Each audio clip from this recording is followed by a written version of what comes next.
This is I guess, an addendum to the presentation.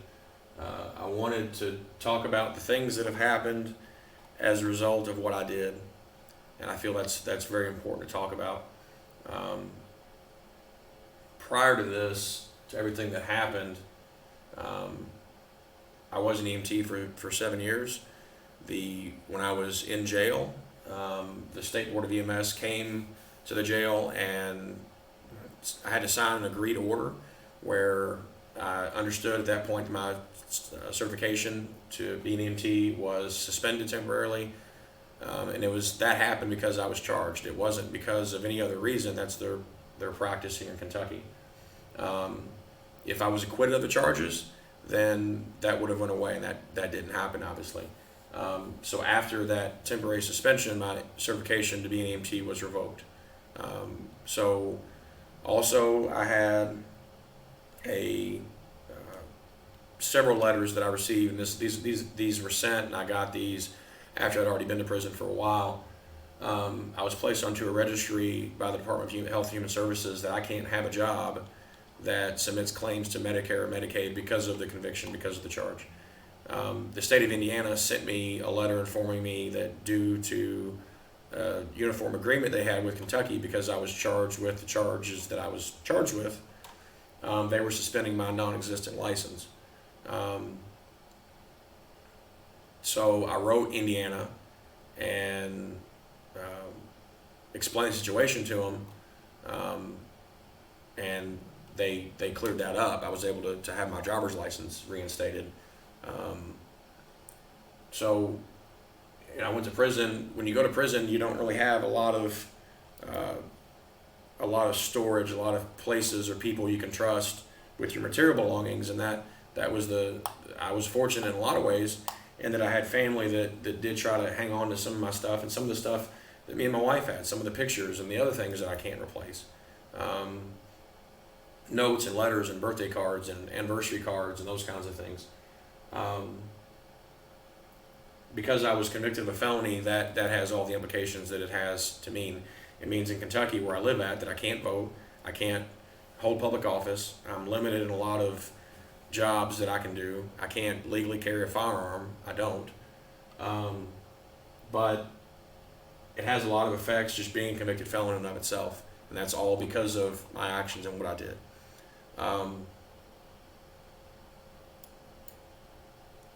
I know after I was arrested, a lot of people said a lot of different things, and I wasn't there to defend myself, or to explain the situation away. And I think that's still even a problem now. People think what they want to think about a given situation when they see it, and they have their own judgments about what actually occurred, not knowing anything about it, or maybe knowing a little bit about it. So I went to prison for a little under 6 years, and I don't, I don't have flashbacks about it. I wasn't really at any terrible, horrible places. It wasn't club fed either, but it was a prison. But it wasn't as bad a place as it could have been.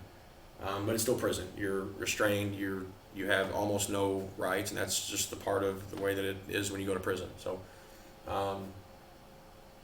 Wasn't given any kind of probation or shock probation or any kind of early release other than the state mandated release that Kentucky has.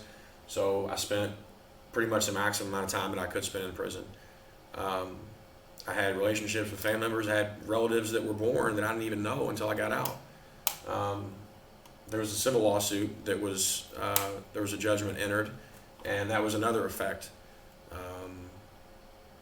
There's a lot of consequences that come with your actions, and I was talking to someone about it today. The person whose facility I'm actually using right now to film this video. A lot of people don't think about their actions and their consequences of their actions when they're doing the things they're doing, whether that's stealing things, whether that's driving drunk, whatever the situation may be. They don't think about what their actions can cause, and maybe until it's too late.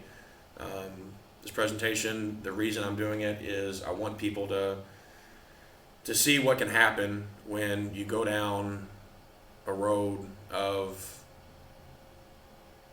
regret and if I could go back and undo or take a different direction in the fork in the road that I did and have none of this happen, I would absolutely do it. That's not possible. So the best thing I can do is try to help other people and have them see what I did and hopefully what not to do, and recognize the issues they may see as far as someone stealing things. All the things that I talked about in this presentation are things that I remember from the basic EMT book, and it's kind of organized along that route as far as confidentiality, consent, crime scene awareness. All of those things relate to the book, and they also relate to my own personal situation, and what I caused is how I look at it. So that's what I want people to understand and to draw from this presentation and draw from this video or these videos on this channel is your actions can have harm, and they can have effects that you may not think about, and you may not think it's that big of a deal, but once something happens, it's too late.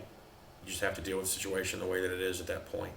So if you have any questions or comments, concerns, please put them in the comments down below. I'll try to get back with you. Thank you.